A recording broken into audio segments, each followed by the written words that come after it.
Okay, what's up, family? I'd like to welcome you to part 4 of the series, Why Black Men Are Dating Other Races.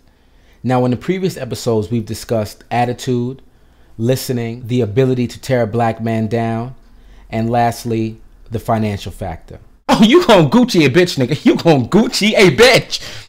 I love that part myself. But in this particular episode, I'm going to deal with one of the main reasons that black men are dating other races, and really probably one of the most important reasons, which if you add the other 3 discussions together, it actually leads to the 4th reason. So now the 4th reason why black men are dating other races is what I like to term as a loss of softness. Now this is kind of interesting here because if you listen to the name of the title, Why Black Men Are Dating Other Races, and you read the discussion board, you can see that the other races are getting ignored.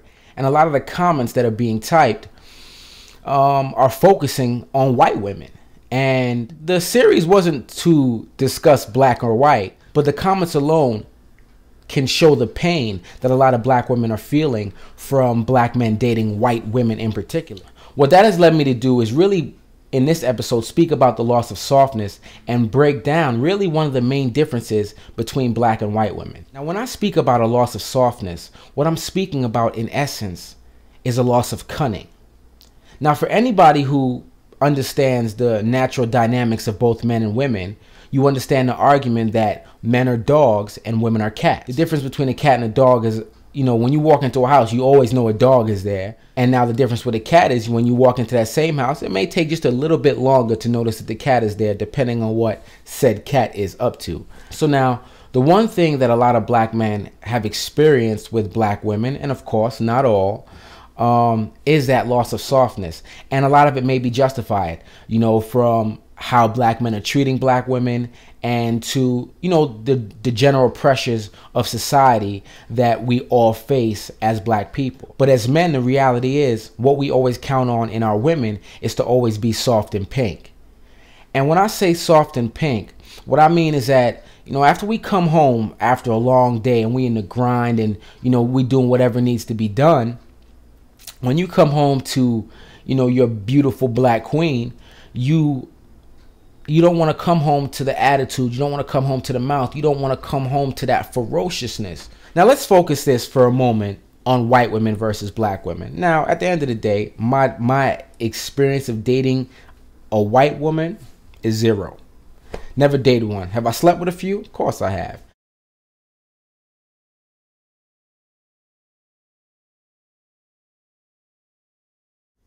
So I know plenty of white women, and I know plenty of white men. And I know plenty of happy and miserably married white couples. And I've spoken to them, and more importantly, I've observed them. So this opinion is based on, you know, conversations and of course observations. Now, with that said, I want to get into the area where I believe that some black women actually fall short in comparison to some white women. And that area is the lost art of silent cunning. Okay, now let me give you an example of what I mean by that. Let's say you have 2 women who decide to go out shopping. The husband, boyfriend says to them, hey, you know what? You can only buy 2 pairs of shoes because I know you got a crazy shoe fetish and you will be out of control. So both women go out, come back with 4 pairs of shoes, completely disregarding what the husband or boyfriend has said, which is normal. Now, let's say, for example, that both women happen to get home before their husband or boyfriend arrives back home. Now, the woman who understands the cunning nature is going to handle the situation like this. She's going to put on something sexy, very, very sexy. She's going to make some dinner, and she is going to prepare for her husband or boyfriend to get home.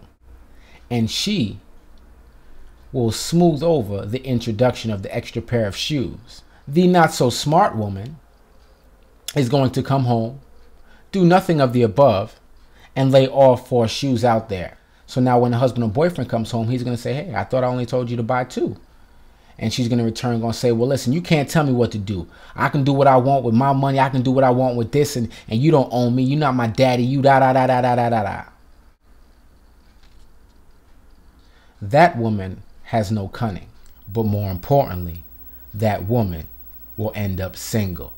Now, you have to understand, any good man, any man, period, knows that a woman can play him like a puppet because he is a teddy bear to her softness.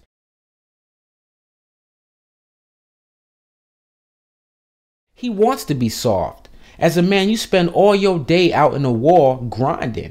So when you get to a female, the last thing you want to do is have a battle with her. Black women show their strength in the wrong ways. They show their strength verbally.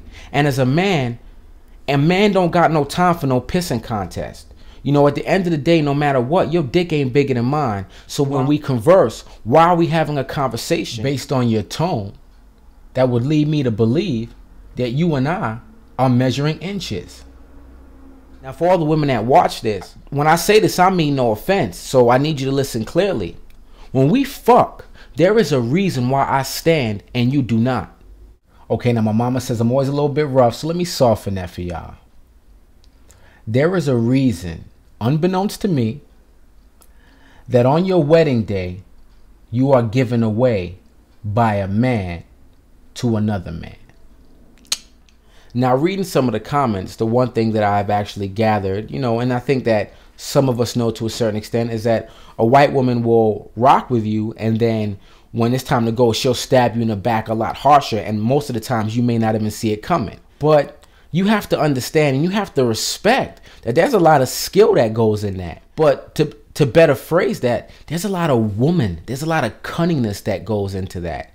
And it's not to say that a black woman can't do the same thing, but a black woman, and again, not all, I got to keep saying that for the hearing impaired, you know, but most black women struggle with the ability to keep their mouth closed and want to stand up next to you and say everything that they have a right to say, but in the wrong tone, in the wrong manner, with the wrong facial expressions, with the wrong attitude. And immediately as men, a man looks at you like, yo, I don't need you. I'm outnumbered 7-1. So why am I dealing with a woman that thinks she's me? Now, let me be frank with you. The majority of men do not look at women as equals. It just is the way it is, for the right reasons and also for the wrong reasons. So let's put that out there. But now here's the difference. Where a woman has that advantage over a man is that depending on how she speaks. So now when I say that, what I mean is this. Let me move up just a little bit. The softer she talks, the more she smiles, the more gentle she appears, the easier it is for this woman to seduce said man and get whatever it is she's actually trying to acquire.